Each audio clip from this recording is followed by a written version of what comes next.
ভালোবাসি, আমরা যেমন বন্ধুকে ভালোবাসি, আমরা যেমন স্বামীকে ভালোবাসি, তেমনি ভগবানকে ওই রকম ভাবেই ভালোবাসতে হবে। কোন কোন জায়গায় ভগবান থাকেন? একটা জায়গা হচ্ছে সচী মাতার রন্ধনে।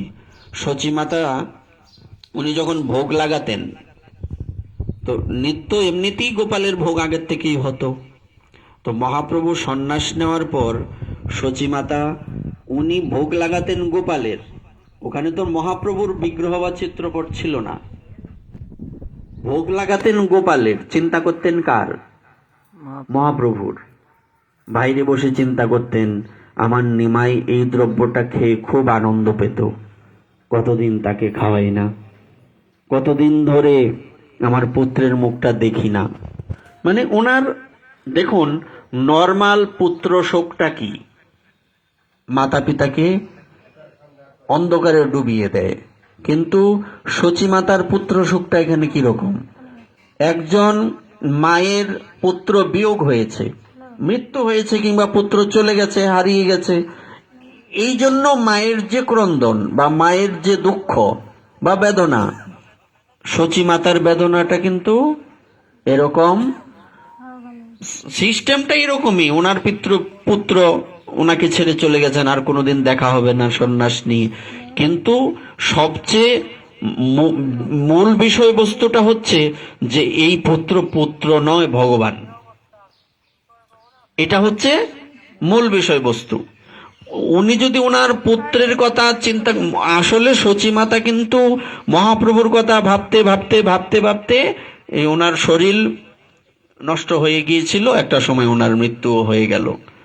তো নর্মালি কোনো মা যদি পুত্রের কথা চিন্তা করতে করতে মরে, ভগবান গীতাতে কি বললেন?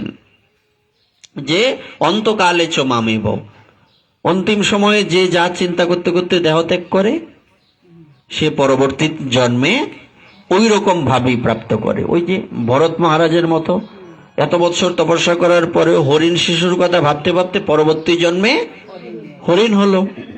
তো এমনি। আর এখানে নর্মাল পুত্রের কথা চিন্তা করতে করতে আপনার সংসার বন্ধন হবে, আপনার যে সন্তান। কিন্তু সচী মাতার কি সংসার বন্ধন হয়েছিল না সংসার থেকে মুক্তি হয়েছিল? কেন হয়েছিল? কারণ সচী মাতার পুত্র তো পুত্র নয়, ভগবান পুত্র। তো স্বাভাবিকভাবেই ওনার পুত্রের প্রতি ভক্তি, মানে স্নেহ, এটাও ভক্তির, স্নেহটাও ভক্তির একটা অংশ। আর বিশেষভাবে ওনার ভগবানের প্রতি ভক্তি। তো উনি বাইরে বসে চিন্তা করতেন, ভেতরে ভোগ লাগাতেন গোপালের, বাইরে মহাপ্রভুর চিন্তা করতেন। এতে কিন্তু কোনো ঝামেলা। কিন্তু আপনি আমি যদি ভেতরে ভগবানের ভোগ লাগিয়ে বাইরে অন্য কিছু চিন্তা করি, ভগবান কিন্তু সেটা গ্রহণ করবেন তো দূরের কথা, ওখানে ভগবান ওইদিকে ফিরেও তাকাবেন না। কারণ আমি একটা কথা বলে না, ভেতরে এক বাইরে আরেক হবে না। কারণ আপনার পুত্র তো ভগবান না, আপনার বন্ধু তো কৃষ্ণ ভগবান না, কিন্তু আপনার পতি তো ওই গোপীগণের মতো ভগবান নন্দনন্দন কৃষ্ণ না। সুতরাং ওইভাবে আপনি আপনার স্বামীর কথা ভাবতে ভাবতে ভোগ লাগালে আপনার ভগবত প্রাপ্তি হবে না। তাই আমাদের চিন্তাটা থাকতে হবে ভগবানের ভোগ লাগানোর সময়। কেননা অনন্ত কোটি বিশ্ব ব্রহ্মাণ্ডের মধ্যে অনেক অনেক ভক্ত রয়েছে। এই এত এত ভক্তদের মধ্যে, এত এত ভক্তগণের মধ্যে যদি সিরিয়াল করা হয়, আমরা যদি নিজ নিজ জায়গা থেকে চিন্তা করি, আমাদের নামটা সবার লাস্টে হবে কিনা, কিংবা যদি বলি এই লিস্টে আমার নামেই নাই, এটাই বাস্তবতা। কারণ ভগবানের লিস্টে নাম সবার ওঠে না, থাকে না। তো আমি কি চিন্তা করব? ভোগ লাগাতে লাগাতে আমাকে চিন্তা করতে হবে যে প্রভু, একটা মাত্র বিষয়ের উপর ডিপেন্ড করে আমি তোমাকে ভোগ লাগাচ্ছি। আমার না আছে বিদ্যা, না আছে বুদ্ধি, না আমি মন্ত্র জানি, না আমার হৃদয় ফ্রেশ, মিনারেল ওয়াটারের মতো ফ্রেশ নয় আমার হৃদয়টা। আমার এই হৃদয়টা একদম বাজে, গার্বেজ, আবর্জনায় ভর্তি। তো আমি তোমাকে ভোগ লাগাবো আর তুমি গ্রহণ করবে, এটা দিবা স্বপ্নের মতো কিনা? দিনের স্বপ্ন যেমন নিষ্ফল, তেমনি এইটা চিন্তা করা আমার নিষ্ফল। কিন্তু প্রভু, তোমাকে আমি ভোগ লাগিয়েছি একটা মাত্র বিষয়ের উপর ডিপেন্ড করে, সেটা হচ্ছে তুমি যে এই পৃথিবীতে এসেছো, তুমি এই পৃথিবীতে এসেছো কাকে কৃপা করার জন্য? তাকে কৃপা করার জন্য যে জগতে সবচেয়ে বড় পতিত। তুমি যদি পতিত পাবন হও, আমার মতো পতিত তুমি পৃথিবীতে দ্বিতীয় খুঁজে পাবে না। আর আমাকে যদি তুমি উদ্ধার না করো, আমাকে যদি তুমি গ্রহণ না করো, তাহলে তোমার পতিত পাবন নামটা অসার্থক রয়ে যাবে। সাহিত্যে যেমন নামকরণের সার্থকতা খুঁজে বের করা হয়, নামকরণটা কোথার থেকে এলো, তেমনি ভগবানের নামও এক একটা সার্থক নাম। পতিত পাবন গৌরহরি শব্দটা কোনো সামান্য শব্দ নয়। এই যে আমরা প্রথমে শুরু করলাম, ভজ পতিত উদ্ধারণ শ্রী গৌরহরি, ওনার স্পেশালিটি হচ্ছে উনি পতিতকে উদ্ধার করবেন। যে পৃথিবীর মধ্যে সবচেয়ে বেশি নিকৃষ্ট, যে পৃথিবীর মধ্যে সবচেয়ে নিচে রয়েছে, যার ভজন নাই, সাধন নাই, তাকে কৃপা করার জন্যই তো মহাপ্রভু পৃথিবীতে এসেছেন। তার মানে এটা ভাববেন না যে আমার সাধন ভজন নাই, মহাপ্রভু পতিতকে উদ্ধার করবেন, আমি পতিত এমনি আমার উদ্ধার হয়ে যাবে। আমি যে পতিত এই চিন্তাটা তো আমার থাকা উচিত।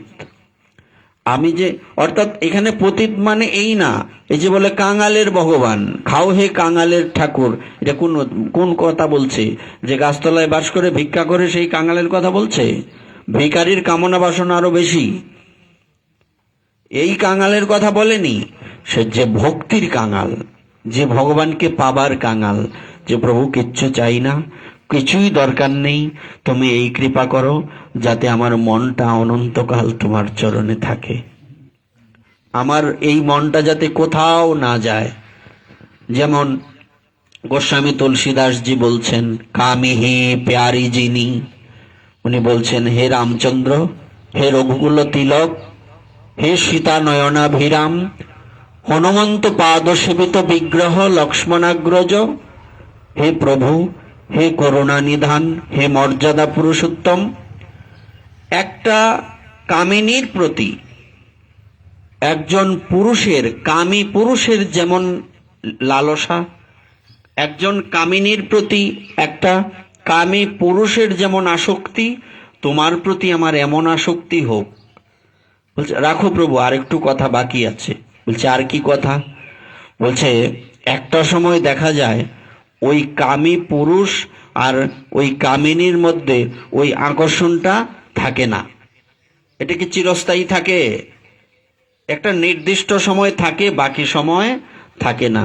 কিন্তু প্রভু, তুমি যদি আমাকে কৃপা করতে চাও, এই কৃপা করো, আমার যে আসক্তিটা না, এটা যাতে অনন্তকাল থাকে, এটা যাতে ভেঙে না যায়।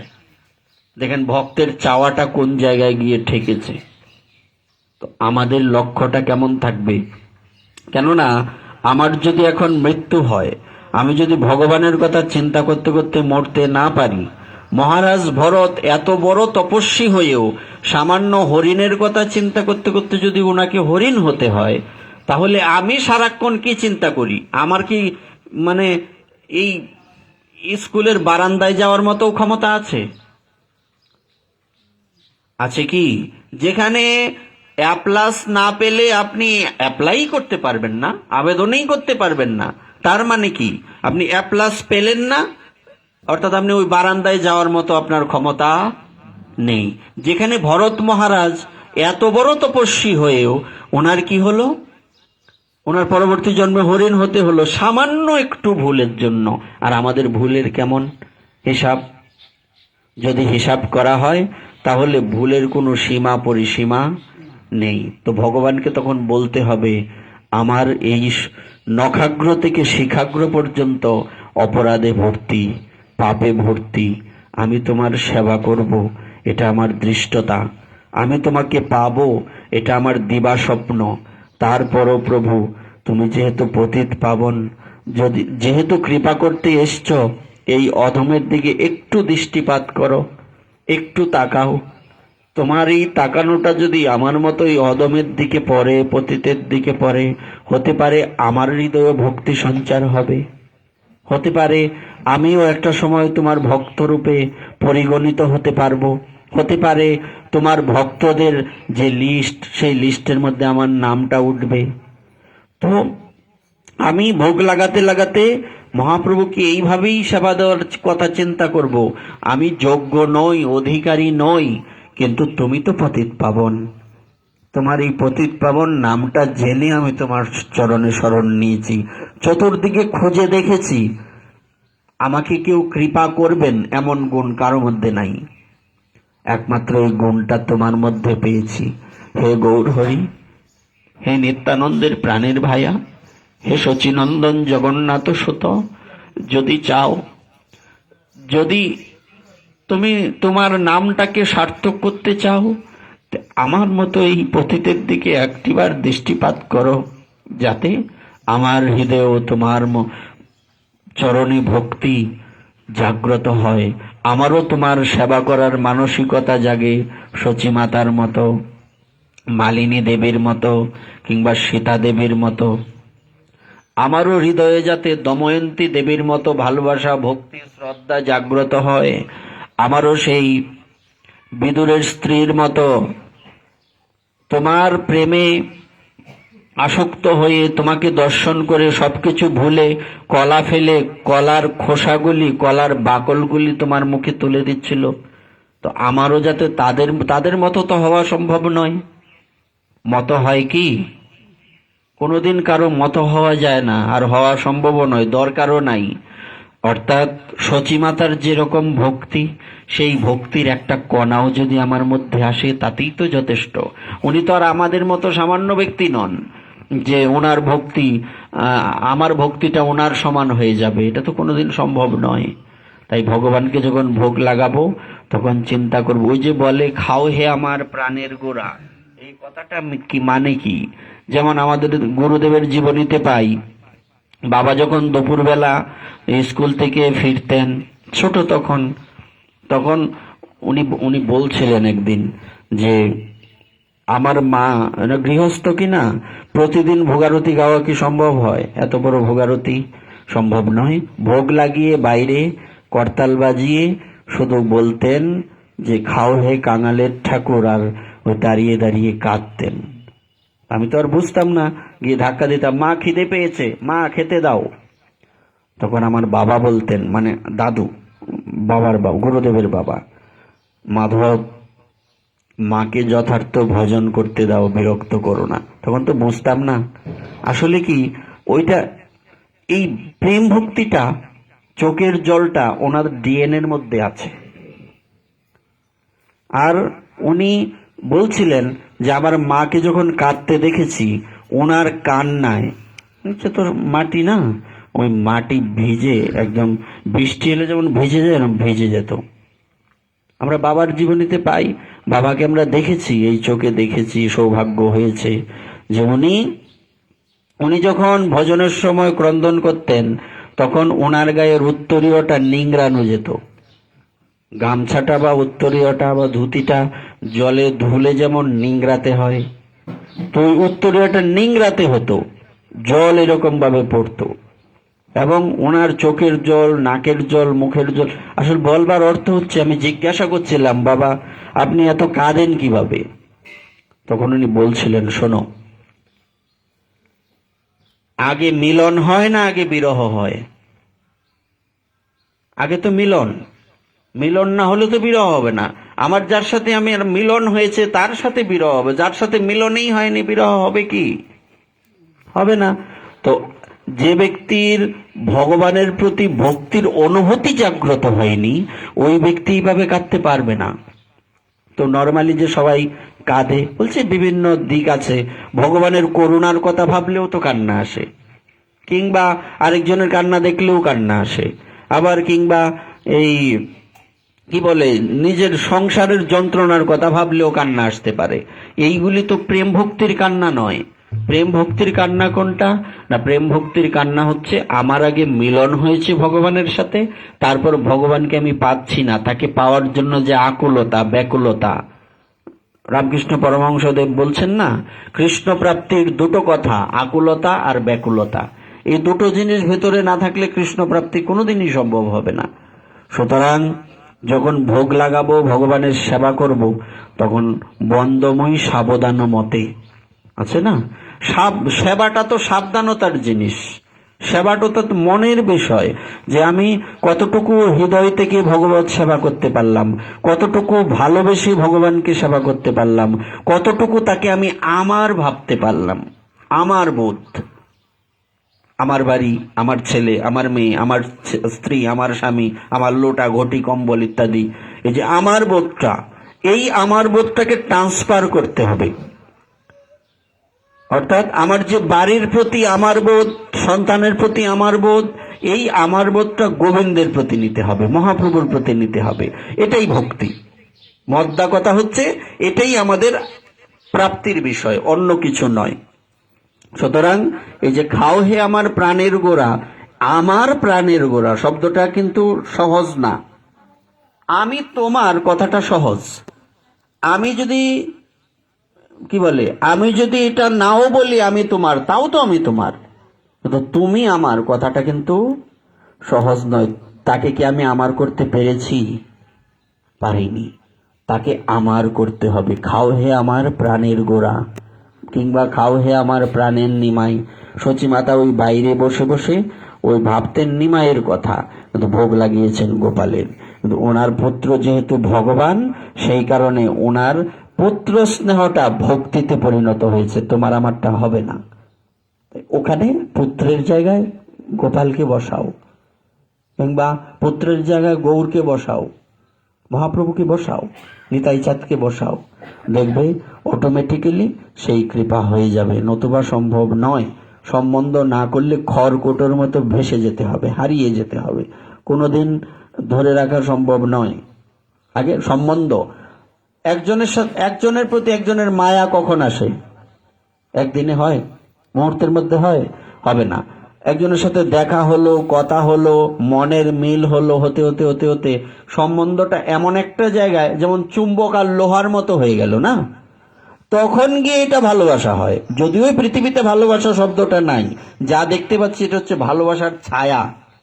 বিষয়টা কেমন, যে এই কি বলে, এই নদীর পারে একটা বিরাট আম গাছ, আম গাছের ছায়াটা জলের মধ্যে পড়েছে, আমগুলিও জলের মধ্যে। এখন জলের মধ্যে ঝাঁপ দিলে কি আমগুলি পাওয়া যাবে? দেখা যাচ্ছে তো আম জলের মধ্যে, কিন্তু জলের মধ্যে ঝাঁপ দিলে সে আমগুলি পাওয়া, যদি আমগুলি পেতে হয় গাছে উঠতে হবে। তেমনি ওই ভগবানের প্রতি যে ভালোবাসাটা, সেই ভালোবাসার ছায়াটা এই সংসারে পড়েছে। এই সংসারের সবাইকে ভালোবাসা মানে কি? এই সংসারের সবাইকে ভালোবাসাটা হচ্ছে ওই আম গাছে না উঠে ওই আমের গাছের ছায়াটা দেখে ওই আমের দিকে ওই জলের মধ্যে ঝাঁপ দেওয়া। তো আমাদের ওইটাকে আগে বুঝতে হবে যে নিত্য অনিত্য বিবেক চতুর ইতি সাধু। সাধু কাকে বলে? যে নিত্য এবং অনিত্যের মধ্যে অনিত্যটাকে ঝাঁটিয়ে বিদায় করে নিত্যটাকে হৃদয়ে ধারণ করতে পারে, তাকে বলে সাধু। যেমন ছানা করতে গেলে, আজকে ছানার ব্যবস্থা আছে কি? তো ছানা করেছো যখন, ওই ছানা করতে গেলে ওইটাকে যখন ছানার জল দিয়েই করো, যা দিয়েই করো, ফিটকারি লেবু টেবু দিয়ে যা দিয়েই করো, তখন সার বস্তুটাকে কি করো? জলের থেকে আলাদা করে দাও। তেমনি আমাকে সংসারের ভালোবাসাটাকে, ভগবান যে সার বস্তু, ওইখানে ওই দিকে আমাকে নিজের মনটাকে নিবদ্ধ করতে হবে, সার বস্তুটাকে হৃদয়ে ধারণ করতে হবে, তবেই তাকে পাওয়া সম্ভব। নিতায় রং